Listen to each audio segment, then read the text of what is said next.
Hi.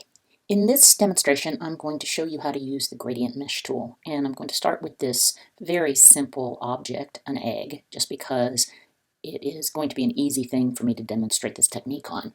So I've already set up my document and by placing my original image, and then I have a copy of the image that's smaller that I can use as a reference.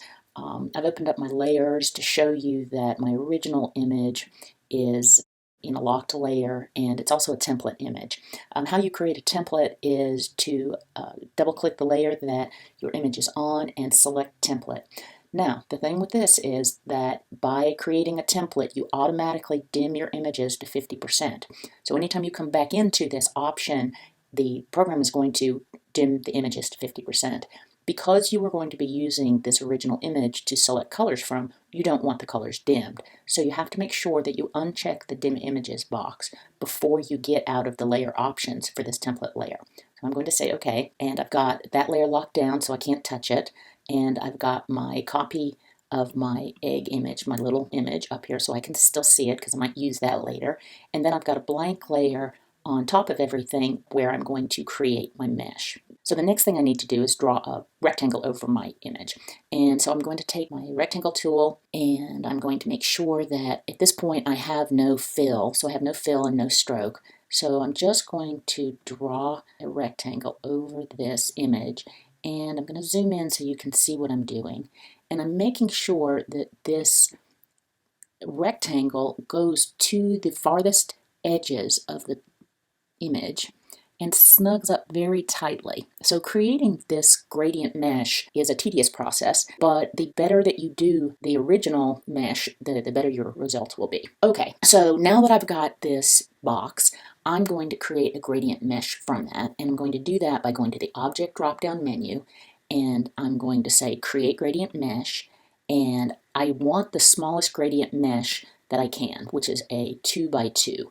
And I'm going to leave the appearance flat and the highlight 100%, and I've got this previewed, so I'm going to say OK. Alright, so the next thing to do is to fill this white grid with a color that has nothing to do with the color of the object you're putting the gradient mesh on. So other than brown, I can select pretty much any color. And the first thing that I'm going to do is I'm going to open up my color panel and make sure that my color ramp is not set to grayscale. For some reason, adding a gradient mesh often changes my color ramp to grayscale. So I'm going to go to the color panel menu and change this back to a CMYK. At this point, I can pick a color that is different from my object's color. So green is fine. Although my grid lines are green, so maybe I will pick a slightly different color, like blue. Blue is good. All right, so now that I've got this, then I am going to start using my direct selection tool and start taking the path that is currently square, and I'm going to have it mold to the egg, which I can't see just yet. So in order to be able to see this, I need to have my image in outline mode. So I'm going to use Control or Command Y to flip this over to outline mode. Okay, so now I can see my grid, and I can see the paths, and I can see the anchor points. So the next thing to do is to take my direct selection tool, which is also A on my keyboard, and that's going to be handy later on to know that, so I can just use keyboard controls. But I have my direct selection tool, and what I'm going to do is make sure that I have none of the anchor points selected, and then I'm going to click, and I'm going to pull the anchor points to what I call the shoulders of the object. All right, and again, this egg is very easy to work with, so other objects would be much more difficult, and you would have to do that in stages.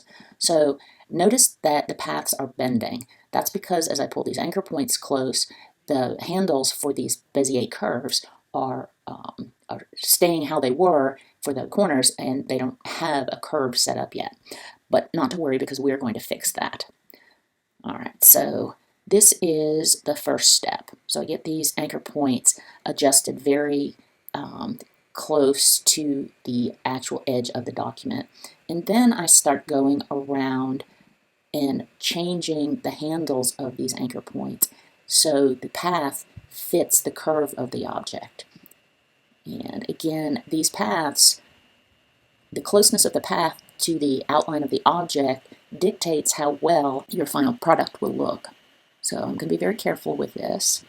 And Notice that I'm having to shorten some of the handles, and I will end up having to move some of these anchor points eventually. So let's push this in and pull that down. Pull this handle over.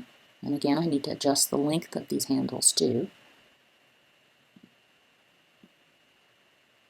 And also remember that the curves are set by the handles off of both anchor points. All right, so if I zoom in and I look at this, I've got my path sitting nicely on the edge of my egg. All right, so it's never going to be absolutely perfect, but it should get as perfect as you can make it. If you need to nudge an anchor point just a little bit, don't forget that the arrow keys on your keyboard can do that. Okay, so now that I have the simplest gradient mesh set up that I can possibly have, I need to add more mesh lines. So mesh lines are those lines that run from the top to the bottom of your mesh object and to the right or the left. So these mesh lines are going to follow the curve of the object that you have. So the way you do this is you use the gradient mesh tool, which is U on your keyboard, and when you pick it up and you start moving around your image, you see that it's a pointer with a null sign. Okay. Once you get over your gradient mesh object and you hover over a path, you see that the tool changes to a plus, an arrow with a plus, and a little grid. So the thing that you have to keep in mind is that the mesh lines that you set up are set where there's a change in coloration. For example, where the shadow on the right-hand side changes to seeing the actual egg from the shadow, a mesh line would need to be set up there. Okay, so the important thing to know is that you never use the outline of your mesh object to add more gradient mesh lines. You use the interior ones. So when you add a new mesh line, you have to adjust its position. So you add a mesh line or a couple of mesh lines, and then you adjust those positions. And you have to keep doing this as you add more lines. But what you don't want to do is add a lot of new lines at once. All right, so I'm going to just add a mesh line to this left-hand side by clicking this line, and you can see that I've got another line showing up, and I'm going to come over here to the middle of my right-hand side horizontal mesh line to throw a vertical mesh line up there. So top to bottom. Okay, so now instead of adding more mesh lines, I'm going to adjust the mesh lines I have, which means I'm going to change back to my direct selection tool, which is A on my keyboard. And I'm going to zoom in, and I see that this line is curved and then it flattens out. But the egg doesn't flatten out. The egg remains curved. So I need to adjust this anchor point and pull it over so the whole line bends and curves with the egg. So I'm going to do this on the right-hand side. And then I see that at the bottom of the right-hand side of my egg, my Bezier handle has now moved to the inside of that curve, which means that it's bending the curve at the bottom of the right-hand side of my egg. So the problem with that is, if I allowed that handle to stay on the inside with that bend, then when I apply color to the anchor point, which I will do eventually, the color will bend in that area. So color follows the path of the curve. I'm going to move that over. I'm going to tweak this a little bit more, and I'm looking to make sure that my handles are always on the correct side of the curve. Okay, so these, and this again is very tedious, and you have to keep changing where the anchor points are.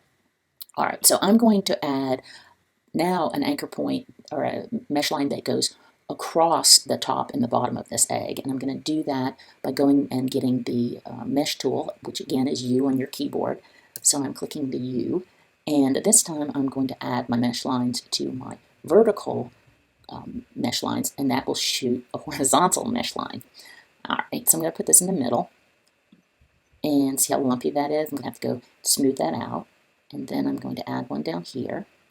Again, very lumpy. So I'm going to go back to my direct selection tool A, and I'm going to move these lines until I get this line following a curve. And I'm going to make sure that my handles are all going in the same direction, or going in the appropriate direction.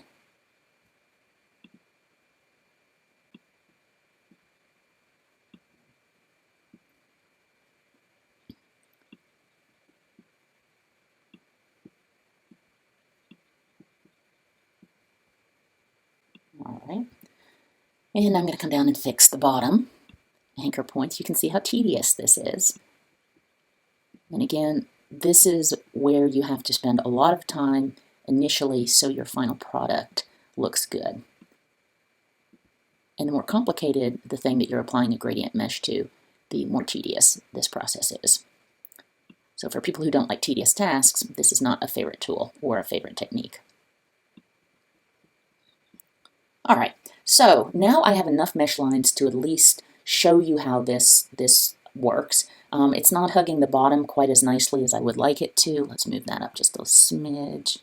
And okay, so that looks a little bit better, although this edge is likely to be slightly lumpy right there.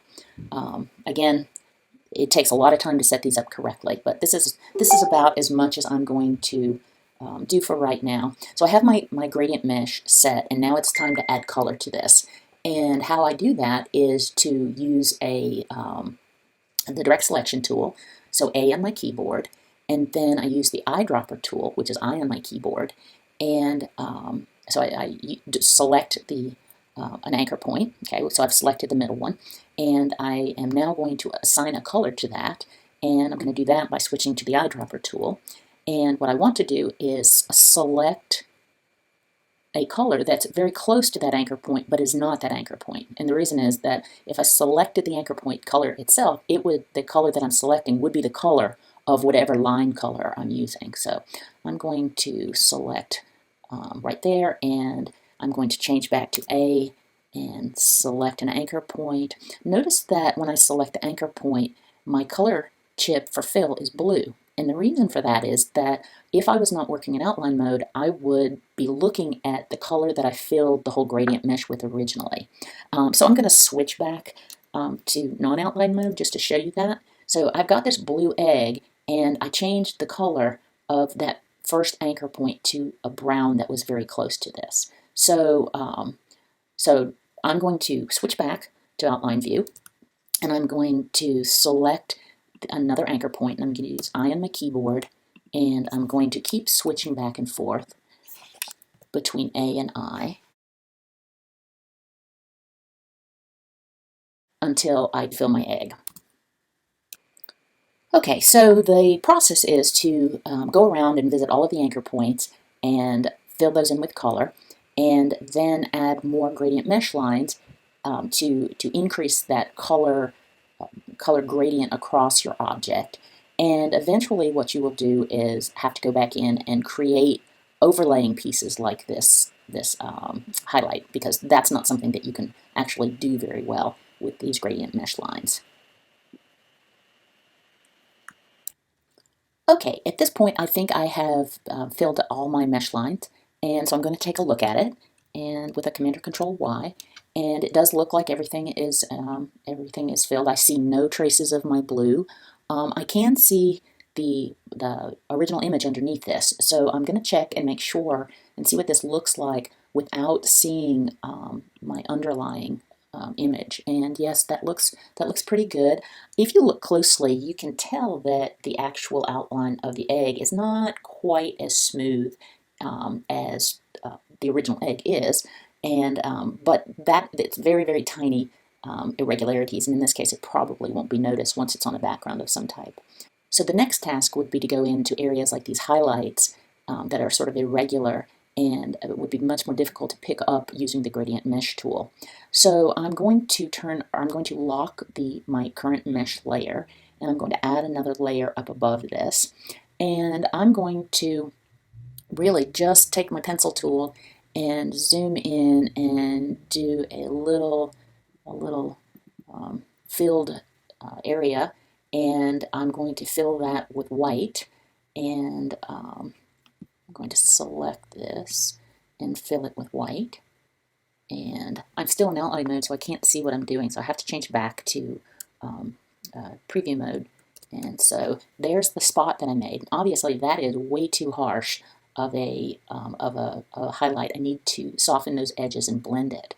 Fortunately, I can do this with an effect, and I can go to Effect, Stylize, and Feather. And I'm going to put the preview pane on there, and whatever I had been doing the last time, I had set my radius at 11, which is far too much. And I'm going to take that down to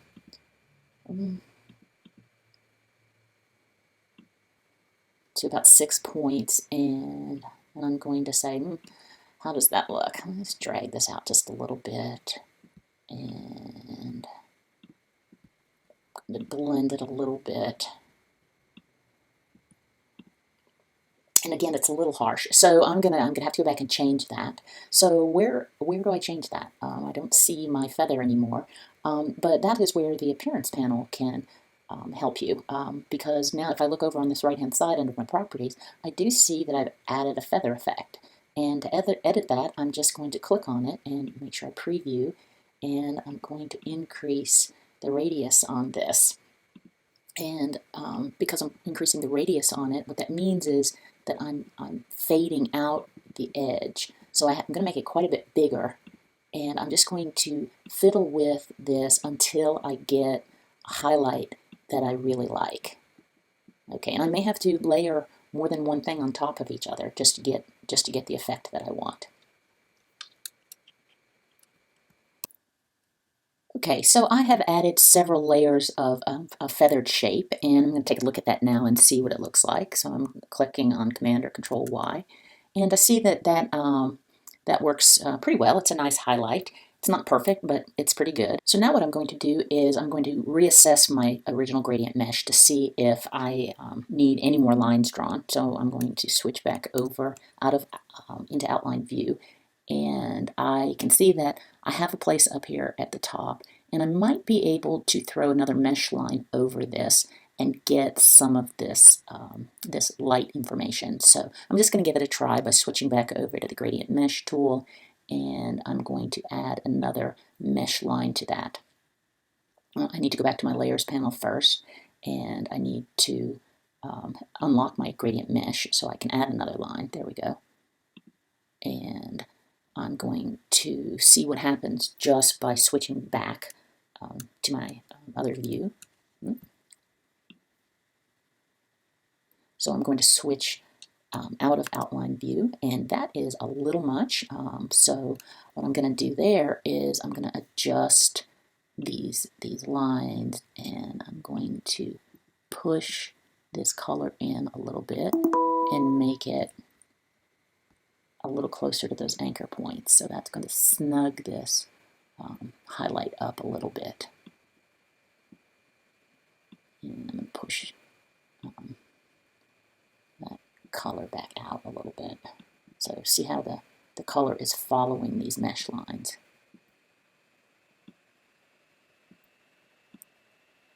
All right, so I am going to say that this is pretty good, and call it quits here in just a second, and just push that highlight up closer to the top.